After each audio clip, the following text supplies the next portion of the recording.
Hello there. Following the dismissal of his predecessor, Kwasi Kwarteng, the new British Finance Secretary or Chancellor of the Exchequer, Jeremy Hunt, has acknowledged the government's failing on tax issues.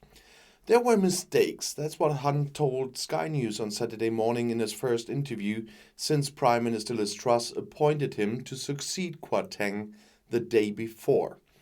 Among other things, he referred to the cancellation of the top tax rate, which has since been cancelled again. What the country needs now and what the market wants is stability. It would be a great honor to be Finance Secretary, stressed Hunt, who was previously British Foreign and Health Secretary. But I want to be honest with people. We have some very difficult decisions ahead of us, he says. He wanted to show that the tax and spending plans could be paid for. He hinted that there could be some tax hikes as well. At the same time, he supported the basic direction of Truss' economic policy. Truss appointed Hunt as the new Treasury Secretary on Friday after she fired Kwarteng. Observers see Kwarteng's dismissal as an attempt by the head of government to save her own political career. After only a few weeks in office, she's already heavily criticized for her economic policy. She and Kwarteng had announced massive tax cuts with no plans to fund them. And severe market turbulence followed. In the process, Truss first received the cancellation of the top tax rate. And on Friday, she also said that the corporate tax should now, as planned by the previous government, be increased, so another U-turn. This means that the UK finds itself in the next government crisis less than 6 weeks after the change in Downing Street. At that time, Truss succeeded Johnson, who had become intolerable for his party in the wake of the Partygate scandal and more. And Truss had previously prevailed in an internal party election against Rishi Sunak and other top conservative politicians, primarily because she promised massive tax cuts. However, these tax projects are about to fail miserably due to a lack of counter-financing plans. The financial markets reacted with severe turbulence, and as a result, Truss made several U-turns. First, as I said, she just took down the tax cuts, and then on Friday she not only said goodbye to Finance Minister Kwarteng, but also to the planned tax cuts for corporate tax. And now former Secretary of State and Health Jeremy Hunt is supposed to pull the coals out of the fire for the ailing Prime Minister. Hunt, I hear some rumors that, to be honest, he is more planned as next Prime Minister or something like that. But we will see. And we will see if Hunt can show how everything is paid for. I still doubt that. And if he can bring the stability he proclaims, I doubt even more. But he also hinted at possible tax increases, and some taxes aren't going to go down as fast as people want. Some taxes are going to go up, so it's going to be difficult, Hunt said. However, he denied that the British were in the throes of a new era of austerity. It is questionable how Truss intends to survive these troubled times. Political observers in London interpreted Kwarteng's sudden ejection as an attempt to buy time to act and to save her own political survival. Truss did not show insight at an 8-minute press conference on Friday. Rather, she insisted that she was on the right track. However, parts of her so-called mini-budget were more extensive and came quicker than the markets had expected, she said. Should Truss be ousted, Britain would soon have its 5th Prime Minister in 6 years. It's more like Italy. And the expectation is that an early election will then be inevitable because Truss does not have a mandate of her own. The Conservatives' problem in a new election is clear, though. In some polls, the opposition Labour Party leads by more than 30 percentage points. And for Labour, the renewed unrest in the Tories is a godsend.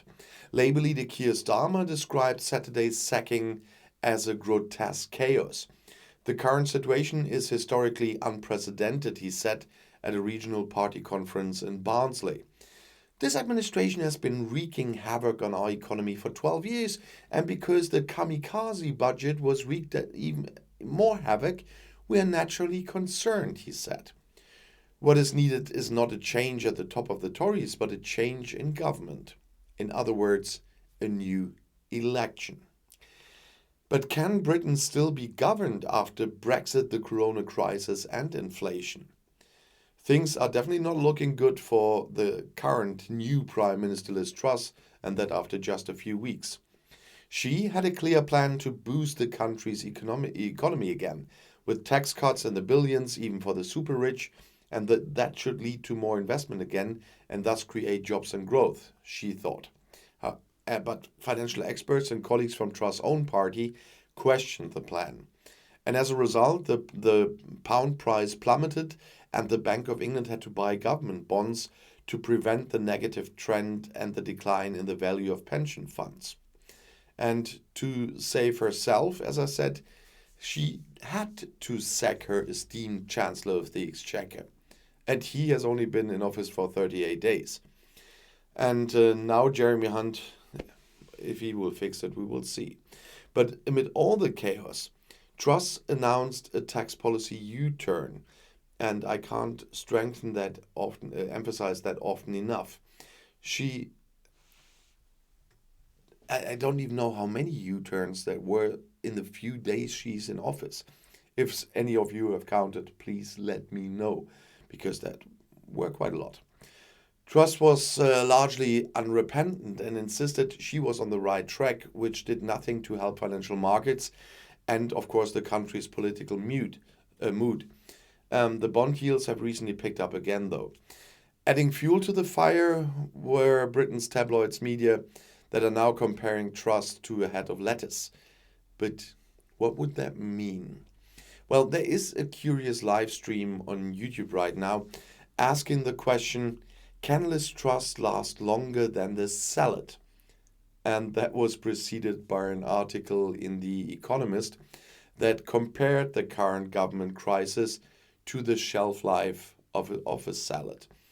And the Daily Star tabloid picked up the joke and set up the live broadcast, which featured a photo of the Prime Minister next to a decorated head of lettuce with eyes glued on. But many people in the country also seem to have given up hope that Liz Truss could do any better than her predecessor Boris Johnson.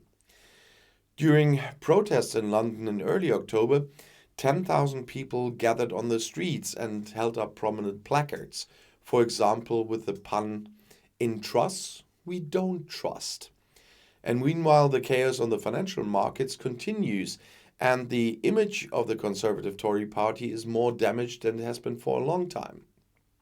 There is a high probability that Truss will be ousted from office, or, which I think less probable, that early elections will be held. The latter would help Labour extremely, of course. With the current poll numbers, that would be a landslide victory for Labour if that would be happening in the near future. But that's why I don't see it that much. But we all do not know what's going to happen in the Conservative Party in the next days. I wish I was a fortune teller, and a real one, with the real abilities and to know what's going to come. That would be very funny videos.